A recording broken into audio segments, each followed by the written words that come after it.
Mid-size trucks are finally getting the attention and love they deserve from the manufacturers after everyone has gone and redone their half-ton trucks, and I'm so excited to be here with yet another redesigned mid-size truck in 2023. This is Out Motorsports, the channel for cars as you are. My name is Jake, and this is the 2023 GMC Canyon Denali.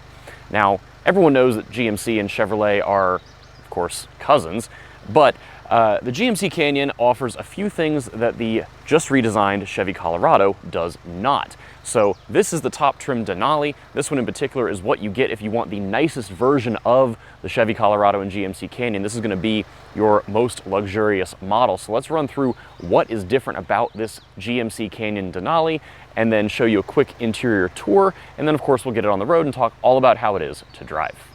Okay, so what makes the 2023 GMC Canyon Denali different from the rest of the Canyon lineup? Well, as with every other Denali in the GMC family, the name of the game here is luxury, and they convey luxury in a couple different ways. On the exterior of the truck, you're going to have a lot of chrome accents. You'll notice you've got a chrome grille going on, you've got kind of a satiny, chromy skid plate up here, you've got chrome on your mirror caps.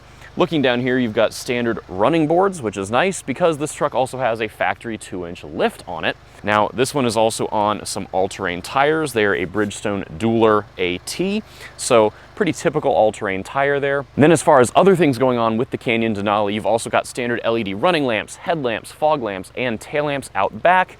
And I'd be remiss to mention the 20-inch wheels. So that is what's going on with the exterior of the Canyon Denali. Let's hop inside and talk about what's different on the interior, because that too is different from all the other Canyon models. So interior-wise, this is also where the Canyon Denali stands apart from the rest of its Canyon siblings and, frankly, the Colorado that it shares a platform with. So these are plenty nice trucks, really no matter what trim you get, but the Denali is going to be really a little bit visually zhuzhed up compared to the others. So first of all, they're all going to have these black leather seats with what GMC calls teak as kind of the accent colors. So you can see that here on the dash. It's also on the sides of the seats, in the stitching, and on the door panels. So it's a nice two-tone effect going on. There's also some open pore wood trim. This has become kind of a Denali thing lately, and it's laser etched. So there's a little bit of a design going on here. And then it says Denali with the map coordinates, the GPS coordinates right above what is that? The glove box, that's where they put that. So as far as the vibe in here overall, it is classed up a bit over the rest of the Canyon models. You've also got a standard Bose sound system. You have two 11-inch displays here. You've got one for your gauges, another driver info, and then one for your infotainment system. You also have a nice 6-inch heads-up display that shoots all your driver information out onto the windshield. Heated and ventilated seats. You've got a heated steering wheel that is leather wrapped. You've got a sunroof. A lot of this is not exclusive to the Denali trim at this point, but it is all coming together to be a very nice package. And of course, I'd be remiss to talk about the Canyon Denali without talking about how it is motivated. So as far as the engine going on up here, every Canyon is powered by a 2.7-liter turbocharged inline 4-cylinder gas engine. This one is the highest output model. They call it the 2.7 high output. And it is basically a tune on top of the mid-tier 2.7. And that is good for 310 horsepower and 430 pound-feet of torque. It's all very substantial. It is plenty fine for this truck. And it is paired to an 8-speed torque converter automatic transmission. And in this case, standard 4-wheel drive. So you have a 2-wheel drive, 4-wheel drive, 4-wheel drive low sort of transfer case arrangement going on. Of course, the point of having a truck is to tow things and haul stuff. So all of these Canyon Denalis are rated to tow 7,500 pounds with roughly 10% tongue weight. And of course, we should check payload while we're here, so give me 1 second.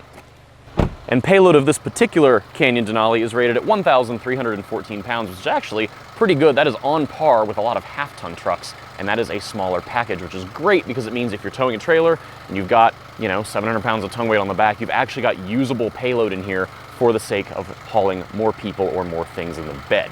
Now, we're not going to be able to tow in this particular video, but I will try and get one of these back at home to do a full towing test with. But we do have this truck on some streets, on some little gravelly roads, so let's talk about how the Canyon Denali is to drive in those scenarios. All right, so first things first, let's talk about driving this 2023 GMC Canyon Denali on some less than ideal surfaces. So this is kind of a gravel access road in a national forest where they've got us outside of Asheville, North Carolina. This is pretty bumpy and pretty rutted in spots. Now, like I said, this has that 2-inch suspension lift and the all-terrain tires, so I'm not really afraid of what I'm doing if we hit some rough patches or anything. The tires are more than capable of handling it. Now, this one is not the AT4X. We are driving that one as well while I'm here, so keep an eye out for that video separately. But point being, this doesn't have the fancy dampers that the AT4X does, those Multimatic dampers. This is just a more traditional suspension setup. So all that to say, the ride I think is pretty good given, you know, how rutted this is and how lousy this surface is. Steering is pretty easy, pretty direct. I would say I've got enough feel for what's going on. And of course, power and torque are of no concern. 430 pound-feet is plenty for something like this. Now, I initially had the truck in the regular normal street drive mode. I did put it in the terrain mode, which lets me keep it in 2-wheel drive, but kind of messes with the traction control just to help out a little bit. Now, I like that because this is actually kind of a fun truck to throw just a teeny bit sideways in the gravel here, and it'll do it if you catch the turbo at just the right spot. And of course, you've got no weight in the bed, so it's pretty easy to do. So you can easily get it a little sideways and just have a little fun, and it'll let you do it. If you have it in the more normal mode, it does not like that, and it wants you to obviously stop messing around because the goal is having traction. But this is really nicely put together from an off-road just kind of feel perspective, given this is the Denali. This is supposed to be the nicest one. And you know, usually in the past, like I owned an older Yukon Denali, very old at this point, in 2005. That had no off-road chops about it. That was a very street-focused vehicle, despite, you know, other Yukons having a little more capability. So it's nice that GMC kept the capability here and just added luxury to it versus removing it to make more of a street truck than anything. As you get on the power a little bit, the engine, we can go through some turns. This is fun. This is super rutted.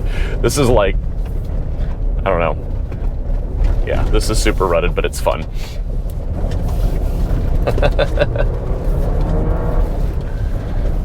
This is great. This is mostly great because it's someone else's truck and I'm just playing. But either way, this is great. It's handling things very nicely. Now, as far as the vibe in here, as we get toward the actual road again and the interior accommodations, this is the nicest one you're gonna get. I like the visual treatment that they gave it. One of my colleagues in the industry and I were talking about the Colorado when we drove the Chevy Colorado a couple months ago, and he complained that those didn't necessarily feel as premium as the half-ton offerings, i.e. the Silverado and the GMC Sierra. And I don't know if I agree with him 100% on that, but either way, it's nice that GMC has stepped this up visually. There are some, you know, soft touch bits, and I'm not one of those people that goes around and like smacks everything in the cabin to see how it feels, because I don't do that in day-to-day driving in my own cars. But it's certainly nice that they elevated things a little bit. I really love this open pore wood. I think it looks fantastic. They started with that in the Sierras first, and it just looks so nice. It's a very pretty tone. And then, you know, the cross stitching on the door panels, and on the seats, and you know, the two-tone, it's just a very nice cultivated vibe in here, which I really do appreciate. Okay, so now let's talk about how the Canyon Denali is to drive on the road. Now, keeping in mind this one is on those all-terrain tires, I don't think I'm getting a ton of noise out of the tires, which is nice. I mean, you're getting some, but nothing too crazy here. And you know, steering is nicely weighted. It's obviously, it's a truck. It's not going to be anything super sports car in how it feels, but it is nicely weighted and gives you decent feedback as far as where the wheels are pointed. Now, braking similarly is very well done. I think the initial bite here is nice. It gives you some confidence, and that is something that I feel like a lot of trucks kind of lack. Ooh, we're going through a tunnel. We have to slow down, drop the windows a little bit. Let's see if we can hear the turbo, because this is a turbo 4-cylinder.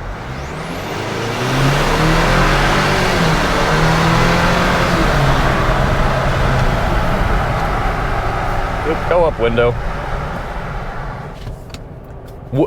Would I even be a car person if I didn't drop the windows and floor it in a tunnel? No. Case in point with this engine, plenty of power and torque.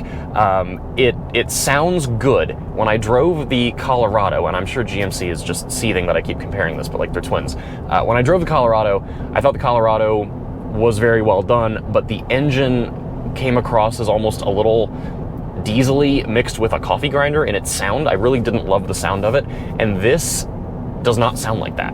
So they've either got more sound deadening going on, given this is a Denali, or they've just tweaked how the engine sounds for the Canyon in general, given GMC versus Chevrolet. They try to be a little more luxurious in certain cases. So overall, the driving experience in here is generally well done. I certainly like this at first impression, and I'm very curious to tow with it to see how this engine feels with my big trailer behind it. We can put about 7,000 pounds behind this and see how it actually pulls.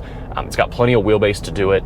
It's in theory, on paper, going to do a pretty good job. This is really nice. Like I said in the intro, I think mid-size trucks have kind of been neglected for a little while, and it's nice that GMC hasn't just paid attention to them. They've tried to elevate this one in particular with the Denali. Now, as we go through another tunnel, we have to talk about the one thing that I really find weird, and this is again shared with the Colorado.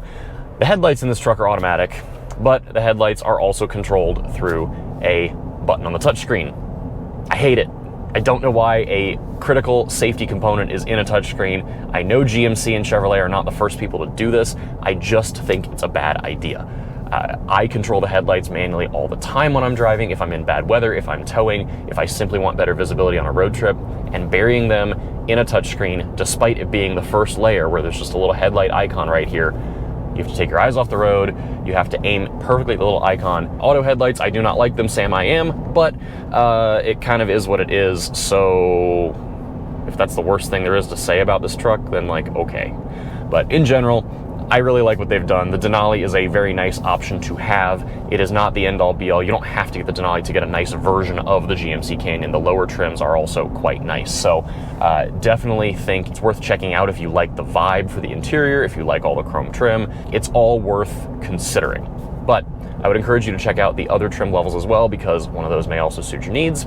And like I said, we'll be driving that GMC Canyon AT4X. That will be a whole separate video, so please be sure to stay tuned for that one. All right, that is it for this first drive of the 2023 GMC Canyon Denali. As always, thank you so much for coming along. Please be sure to like, share, comment, and subscribe right here on YouTube. Give us a follow on Facebook, Instagram, and Twitter at Out Motorsports. If you'd like to join a growing community of LGBT automotive enthusiasts and motorsports competitors, head over to outmotorsports.com. We have a whole group of people over there that would love to be your new best friends online and join you at some events in person. We've got events going on all around the country the rest of this year and into 2024. We would love to have you for any and all of those. Till next time, please stay safe, be well, see you again soon.